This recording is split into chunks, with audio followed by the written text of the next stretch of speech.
Video है वो third operation care की है कि थर्ड ऑपरेशन के बाद आप अपनी केयर कैसे करें। तो उसमें एक तो ये है कि जैसे ही आपका तीसरा ऑपरेशन हो जाता है और आप डिस्चार्ज होकर घर आ जाते हैं तो आपको ज़्यादा देर बिल्कुल भी बैठना नहीं है।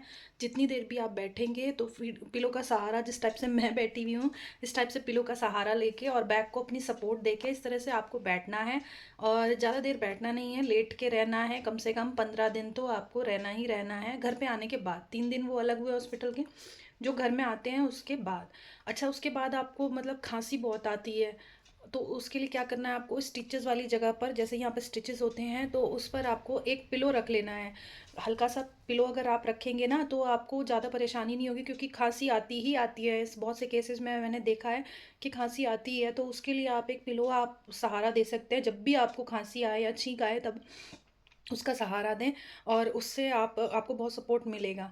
ठीक है, ज़्यादा देर बैठना नहीं है। अगर बेबी को फीड कराना है तो भी इसी पोजीशन में बैठना है। बेबी को इस तरह से आपको मतलब अपने पास तक लाना है। आपको इस तरह से झुकना नहीं है, झुककर उसके साइड नहीं बैंड होना है। सिर्फ उसको अपने पास तक लाना है और फीड के लिए तब उसको ऐसे कराना है। और चीज़ ये कि आपको जो है स्टिचेस वाली जगह पर ईचिंग नहीं करनी है, जैसे खुजली वगैरह वो सब नहीं करनी है, क्योंकि उससे स्टिचेस खुलने का या घाव बढ़ने का वो सब खतरा रहता है। नई माओ को ये चीज़ें कोई नहीं बताता है, ये खुद के एक्सपीरियंस से आती हैं। तो मेरे भी खुद के एक्सपीरियंस से मैं ये सब बातें आपके साथ शेयर कर रही हूँ कि कौन कौन सी छोटी छोटी बातें हैं जो आप ध्यान रखोगे तो आगे जाके आपको प्रॉब्लम नहीं होगी।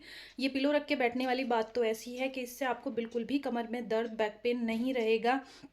और बच्चे को भी सपोर्ट करके अगर पिलाएंगे, फीड कराएंगे तो उसको भी दिक्कत नहीं होगी उसमें। उसके बाद आपको खाने पीने का ध्यान रखना है। गर्म चीज़ें खानी है, लेकिन गर्म चीज़ें से ये मतलब नहीं है कि पकता पकता आप कोई चीज़ खा रहे हैं, जैसे कोई लेके आया आप एकदम बैठ गए खाने के लिए, नहीं। उससे क्या होगा, उससे आपको गैस बनेगी। तो उसको थोड़ा सा ठंडा होने दें। चाय भी जैसे वो लोग बोलते हैं ना कि जल्दी जल्दी पी ले, गर्म है, तो ऐसा नहीं करना है। हल्का सा उसको नॉर्मल टेम्परेचर पे आने दें, उसके बाद आप उसको लें। चाय पीने वाली चाय है, दूध है या कुछ भी है, दूध तो आपको 15 दिन तक पीना ही नहीं है जब तक आपके स्टिचेस ना निकल जाएं। उसके बाद भी 4-5 दिन के बाद आप दूध को स्टार्ट करें और पंजीरी वगैरह वो सब खाते रहें। हल्का खाना खाएं। हल्के खाने में दलिया खा सकते हैं, दलिया खिचड़ी होती है वो खा सकते हैं, मूंग दाल खिचड़ी खा सकते हैं आप। और हल्की दाल ले सकते हैं और हलीरा ज़रूर लीजिएगा। और हमारे यहाँ एक चीज़ बनती है छुआनी, छुआनी भी लीजिएगा, लेकिन वो स्टिचेस निकलने के बाद, मतलब घी वाली चीज़ें आपको स्टिचेस निकलने के बाद खानी है। ये सब आप नॉर्मली खाते रहें, ये सब ही खाएं जब तक आपके स्टिचेस ना निकलें। और जीरा अजवाइन वाला पानी पिएँ, जीरे अजवाइन को पकाकर उसका पानी पिए। उससे क्या होता है, उससे आपका फीड भी अच्छा आएगा और आपका जो शरीर है उसमें गर्माहट आएगी, उसमें हीलिंग में बहुत ज़्यादा हेल्प करता है जीरा अजवाइन का पानी। मैंने तो 3 महीने तक पिया है। तो आप वो बना सकते हैं। उसके लिए आपको एक भिगोने में पानी ले लेना है, 1 चम्मच जीरा, 1 चम्मच अजवाइन इस तरह से डाल के उसको बॉईल कर लेना है। वो गोल्डन से कलर का हो जाएगा। उसके बाद आप इसको एक फ्लास्क में भर के रख लीजिए और जब भी आपको प्यास लगे पी सकते हैं। ऐसा कुछ नहीं है कि पीने से वेट बढ़ता है या नहीं पीना चाहिए ज़्यादा पानी, नहीं पीना चाहिए आपको पानी। और उससे क्या होगा, उससे आपका डाइजेशन इंप्रूव होगा, क्योंकि सी सेक्शन के बाद जो है आपका डाइजेशन जो है वो बहुत स्लो हो जाता है, मतलब समझ ही सकते हो आपको।